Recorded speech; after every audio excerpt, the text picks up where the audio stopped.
So the first short film from Oats Studio has been released. It's called Rakka. It is actually directed by Neil Blomkamp himself.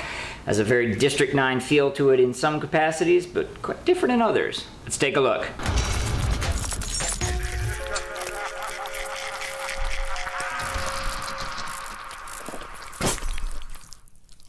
Alright, first thing out of the gate, I gotta let you know this is a spoiler-filled review.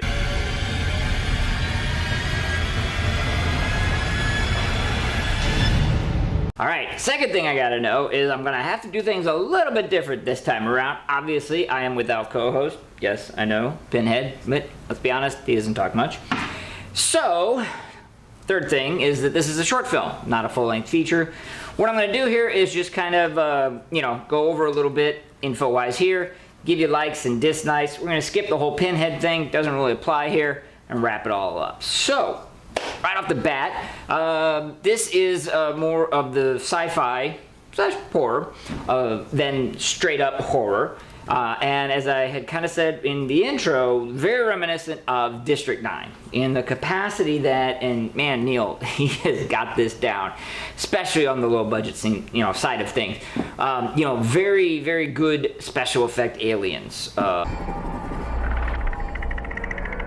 Now these did have a very different plot element in the capacity that obviously in District 9 they were sort of not only were they refugees, they were a metaphor for refugees. This time around they're straight up alien invaders. They've come to this earth, they subjugated us, they're experimenting with us. No one likes doing all kinds of crazy shit, and good old Sigourney Weaver is leading up a nice, beautiful resistance movement. Stop. Pretty straightforward again. I think that, Neil was working on an Alien movie. It has since been completely disregarded and trash canned. However, he had some interesting ideas to involve Sigourney Weaver in that. She obviously was very keen to do it. I'm probably keen to work with him, so she lent her talents to this. It is very appreciated. She's absolutely amazing in this. Okay, so there's a few things to like in this, without question. Right off the bat, the aliens and the effects in general, I guess, are very, very well done and very well executed. Like I said, Neil is the absolute master of this. I gotta give it to him. From the little things, like obviously they have the concept where these aliens are terraforming our planet, and they have giant machines that do this. They, do a nice match shot of them against kind of our skyscrapers, establishes the scale. They built these megastructures that spew methane, manufacturing their atmosphere. They've sown their crops. It's a small thing, but it's very brilliantly done. Their structures don't appear to be human, alien, dude. And then also, love this in District 9, and I love it here. The alien's gun just completely obliterates, the human target. Just blood, guts, skin, bones everywhere. They're just so brilliant, so nicely done. And then, of course, again, I alluded it to earlier. What can you say about Sigourney Weaver? I mean, always tremendous. There was a little thing going on a while ago where Neil was going to make a new Alien movie. That was actually canceled and shit canned because of the whole Alien Covenant thing, long story. But short story is that he had Sigourney Weaver interested. He had some very good ideas for what to do with Ripley and her character. And I guess that goodwill sort of transferred over to this, where she lended her considerable talents to this, which certainly gave the piece a gravitas, if you will. She was magnificent in it, totally different role for her, but very, very good. And, and then the last thing was that I did like, very much so, that we had basically a rated R short. The F-bombs were flying. It got one more, there was more than one, which makes it no longer PG-13. And the gore was solid, like when they were like operating on that guy's head and pulling it off, it was blood and guts and everything else. Really, really like that. Again, said it a million times before, sick to death of these PG-13 crap fests. So give me some good hard R horror, hard R sci-fi, and I am a happy camper. So no piece is perfect, and there were a couple things I actually had a dislike with on this.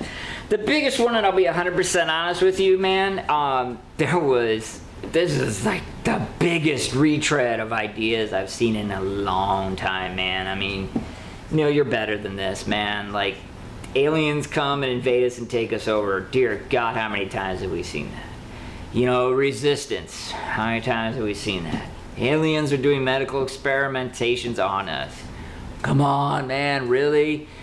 You know, aliens have, you know, telepathic abilities, and some humans, God, it just goes, it was just like, it's like someone checkmarked off every goddamn cliche they could, man. I mean, you know, it was all well done, I'll give you that, but it's been done to death, man. I mean, you know, again, District 9, so amazing because you know, created something new, and I understand that it was an allegory for the situation in South Africa, and you were using aliens, but do something like that again. You know, I mean, you're capable. It's just, you know, absolutely brilliant.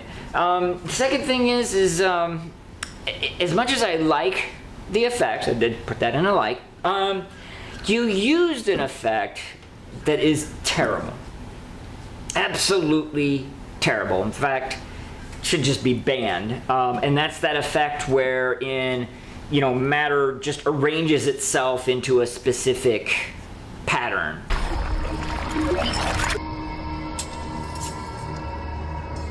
Or tool, or even the aliens that was like moving on their skin. Here's the bottom line. There's a reason that we see sort of the same things in movies over and over again. If you watch the superhero movies, you see a big blue light in the sky and the whole city blows up. And the reason being is that somebody spends a very, very, very large amount of money to do it in a movie. Then it becomes inexpensive to be used afterwards. And that's the case with this organic, you know, molecules turning into some tool or object. You know, nanotechnology is what it's sometimes explained to. Magic, whatever you want to call it, it just, it looks terrible. It automatically looks like a special effect. You know, science geek, I can go into why it's not even physically possible, but that would bore people to tears. So let's just say I get why you did it. It was cheap, but you know what? You know, move on. I mean, again, District 9, you didn't have a budget for that, and all the aliens, all the effects looked absolutely top-notch and weren't retreads of things we've already seen, so come on, Neil. You could do better. Alright, so to summarize it all up, Rakka is definitely a great start in the Oats Studio collection of experimental short films. It has its flaws, not discounting that at all, but it's got enough positive to make it truly, you know, enjoyable and truly a good launching pad. What I'm thinking about doing in all of these that I can get a hold of is basically analyze them from the potential of what the stated goal is, and that is to turn these into feature-length movies. So, could this be turned into a feature-length film? Yes, it could. Would this make a lot of money? I don't think it would. And I think it would not only because of the fact that it is such a retread of so many tired and cliche concepts that even the general audience would pick up on. It's not, you know, a retread of some obscure horror trope. It's not, you know, some retread of some obscure scientific idea.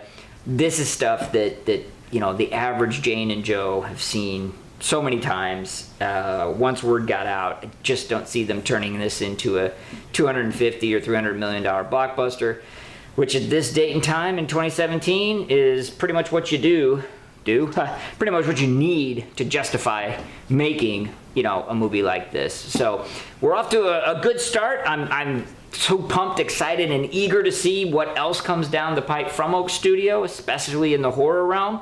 Those probably have a greater potential to be turned into profitable films. But Rakka, maybe not. Enjoyable as a short, though. And I do have a link in the description below to the full one, so check it out. Well, I feel Rakka is rockin'. I could not resist. What do you think? Let me know in the comment section below. Plus, please subscribe to the channel, give this video a like, show some love.